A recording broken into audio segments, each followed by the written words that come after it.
पानी का नाम लेते तो पेशाब पिलाने के लिए बोलते थे, पेशाब पी लियो। खाने के लिए कहते थे साले लेटरिन खाओ आप।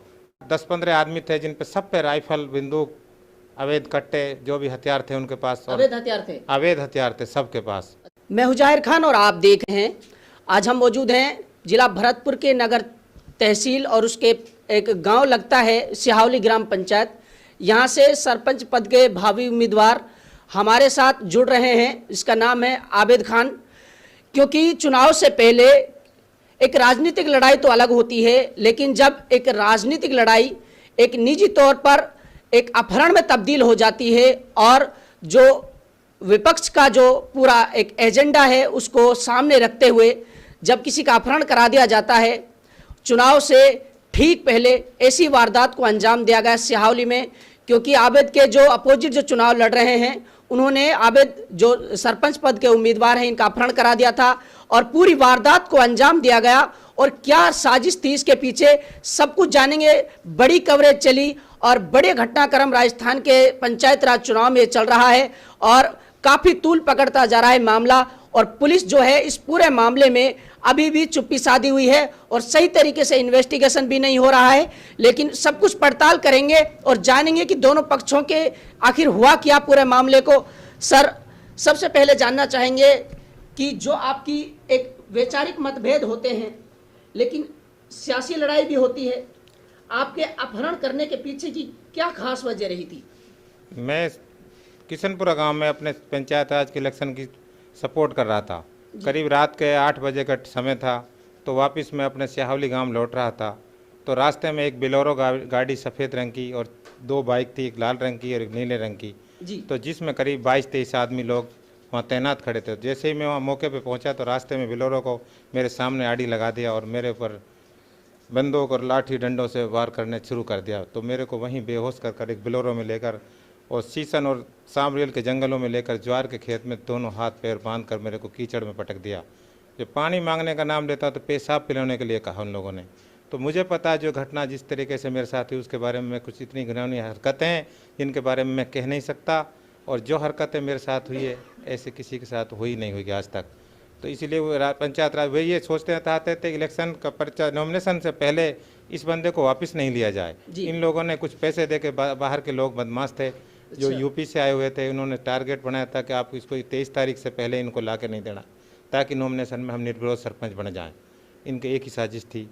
और उसके बाद मेरे को पुलिस बल के पहुंचा मौके पे, एसपी साहब थे, एडिशनल साहब थे, सीओ साहब थे। उन लोगों ने मेरे को उस सीसन के और सीसन के जंगलों में से ज्वार के खेत से मुझे को वापस पुलिस को सौंप दिया गया था। उसके बाद कितने तारीख के जो वारदात को अंजाम वारदात ये 19 तारीख की वारदात का समय करीब 8 बजे का समय और रात का समय था। और वापस रिटर्न करने के लिए मेरे को करीब 10 बजे 21 तारीख का समय था।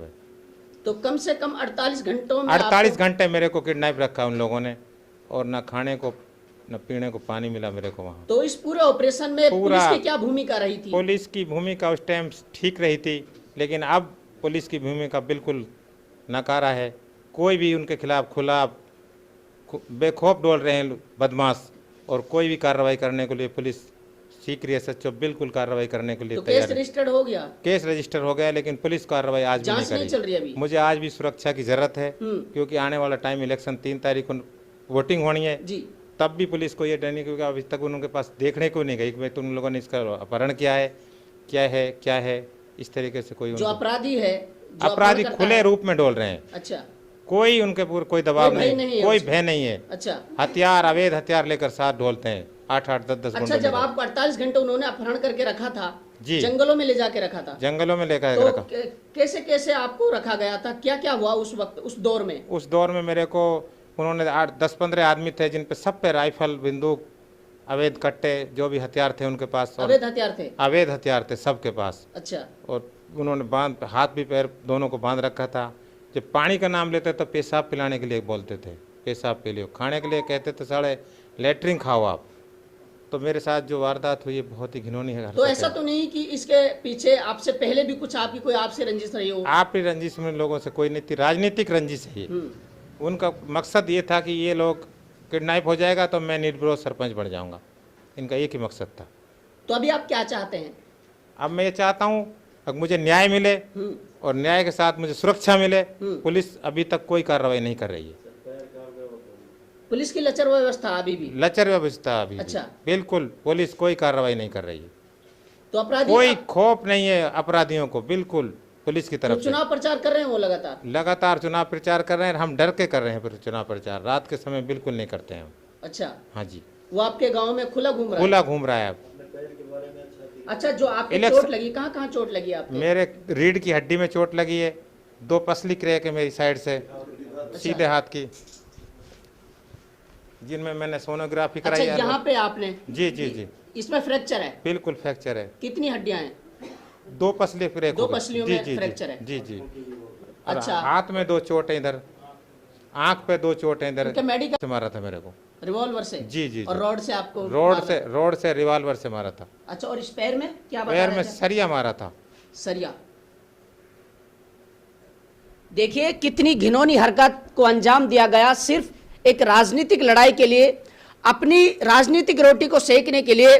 जब एक बंदा इस हद तक गुजर सकता है और इतनी घिनौनी हरकत कर सकता है, और यहाँ की पुलिस पूरे तरीके से इस मामले में अभी भी चुप्पी साधी हुई है। इसमें कौन कौन लोग संलिप्त हैं पूरी पड़ताल करेगी डीटी न्यूज की टीम।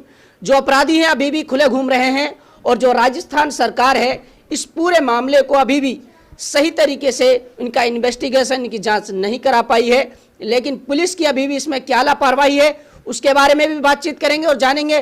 पूरे मामले की पड़ताल करने की कोशिश करेंगे कि आखिर एक राजनीतिक लड़ाई के लिए, एक वैचारिक मतभेद के लिए इतनी हद तक गुजर जाना अपने आप में एक अच्छा सवाल निशान खड़ा होता है। और अपने आप में पुलिस पर भी ये सवाल निशान खड़े होता है कि इतनी बड़ी वारदात को अंजाम देने के बाद भी मामले में अभी तक कोई नया मोड़ नहीं आ पाया है, और जो अपराधी हैं अभी भी खुले घूम रहे हैं। बावजूद इसके कि इतना बड़ा मामला होने के बाद राजस्थान की बहुत बड़ी कवरेज चल रही है और इस मामले ने काफी तूल पकड़ लिया है, लेकिन पुलिस का रवैया अभी भी ढुलमुल दिखाई दे रहा है। लेकिन 48 घंटों में पुलिस के हाथ खाली नजर आए।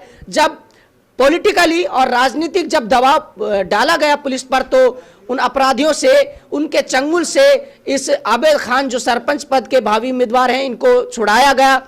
जंगलों में इनको 48 घंटे रखा गया और बुरे तरीके से इन पर जुल्म ढाए गए, और जो उनसे हो सका था अपना पूरा किया। लेकिन उनका एक ही मकसद था कि राजनीति में कैसे हमको कामयाब होना है और इसको राजनीति से कैसे खत्म करना है, इनकी सियासत को कैसे खत्म करना है, और सिहावली जो ग्राम पंचायत है यहाँ के सरपंच पद पर कैसे काबिज होना है, ये उनका पूरा मकसद था, पूरा एजेंडा था।